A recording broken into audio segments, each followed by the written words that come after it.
भी दूरी बनानी है, क्योंकि कल के ट्रेड में, कल जो हमने क्लोजिंग शो किया था उसमें एक मीम शेयर किया गया था और उस मीम में ये दिखाया था कि गुरमीत चड्ढा ने ट्वीट किया था, मार्केट के जाने माने एक्सपर्ट हैं, उन्होंने ट्वीट किया था, उन्होंने कहा था उठो आईटीसी अब तो चलो, वो वाला एक उन्होंने मीम शेयर किया था। आज भी शेयर में गिरावट देखने को मिल रही है, करीब 0.5% के आसपास की गिरावट देखने को मिल रही है।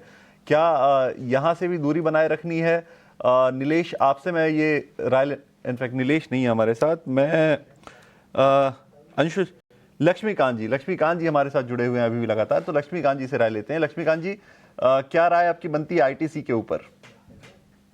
जी, अभी भी स्टॉक उठता हुआ नहीं दिखाई दे रहा है। मल्टीपल हर्डल्स बने हुए हैं। फर्स्ट लाइन ऑफ हर्डल तो हमें 325 330 आसपास के आसपास ही दिखाई दे रहा है, जहाँ पे 20 डीएमए लेवल्स हैं।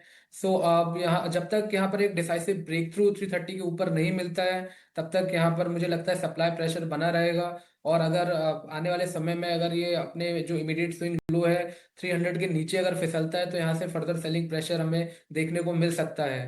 तो इसको अवॉइड करना ही फिलहाल बेहतर रहेगा। बिल्कुल, तो फिलहाल अवॉइड करना बेटर रहेगा आईटीसी पर, ये राय लक्ष्मीकांत जी की। एक शेयर, हमने आरआईएल की बात की थी, आरआईएल ग्रुप मतलब रिलायंस ग्रुप की एक और शेयर की बात करते हैं, जियो फाइनेंशियल की बात करते हैं। जियो फाइनेंशियल निफ्टी के टॉप गेनर्स की लिस्ट में 5वें नंबर पे आ गया, 2% के आसपास की तेजी है शेयर में, और कल भी अच्छी खासी तेजी देखने को मिली थी इस शेयर में। एक राय कुणाल जी से लेते हैं। कुणाल जी, क्या राय आपकी बनती है जियो फाइनेंस के ऊपर? मेरा मानना है कि आई थिंक बहुत ही इंटरेस्टिंग जंक्चर है यहाँ पे जियो फाइनेंस बाय करने के लिए। मुझे ऐसा लग रहा है कि आई थिंक ये जो जोन है 260 250 और 270 के बीच में, जहाँ पे स्टॉक ने करेक्शन दिया है, बहुत ही स्ट्रॉन्ग सपोर्ट टेरिटरी है। हालांकि ऑफकोर्स लॉन्ग टर्म सपोर्ट इसके 200 के आसपास है, बट अगर हम जो इंटेंसिटी ऑफ प्राइस करेक्शन है वो जब भी एक जोन पे आके एब्जॉर्ब हो जाता है और वहाँ से जब स्टॉक रिकवरी आती है, तो हम कहते हैं कि वहाँ पे एक अच्छा बॉटम बन जाता है। तो मुझे ऐसा लग रहा है कि 250 के आसपास के जो बैंड है जियो फाइनेंस के लिए, ये बहुत ही इंटरेस्टिंग सपोर्ट है। मेरा मानना है कि करंट लेवल से बाइंग की जानी चाहिए, और ट्रेडर्स को यहाँ पे टाइम फ्रेम जो है वो करीबन 9 से 12 महीने रखना पड़ेगा, बिकॉज बहुत बार होता है कि ऐसे जो हाई वॉलेटाइल स्टॉक्स होते हैं ये टाइम लेते हैं बॉटम बनाने का, बट जब ये और इनकी जो रिकवरी है वो थोड़ी सी स्लो ग्रेजुअल होती है, बट जब ये मोमेंटम पिक करते हैं तो ये बहुत ही ज़्यादा क्विकली अपने प्रीवियस हाइस को क्रॉस कर जाते हैं। तो उस लिहाज से मुझे ऐसा लग रहा है कि स्टेडी रिकवरी हो सकती है नियर टर्म के लिए जियो फाइनेंस में।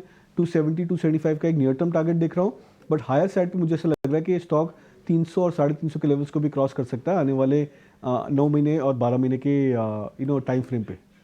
बिल्कुल, तो आने वाले 9 से 12 महीने के टाइम फ्रेम से अगर आप देखेंगे तो 300 से 350 के लेवल को ये क्रॉस कर सकता है। खैर, बहुत शुक्रिया कुणाल जी, आज आप स्टूडियोज में आए और आपने तमाम शेयरों पर अपनी राय दी, अपनी पिक्स आपने शेयर की व्यूअर्स के लिए। चलिए अब एक काम करते हैं, आगे बढ़ते हैं। एक शेयर और जो निफ्टी के टॉप मतलब कंट्रीब्यूटर्स में निफ्टी को ऊपर ले जाने में कंट्रीब्यूट कर रहा है, वो है भारती एयरटेल का। आइडिया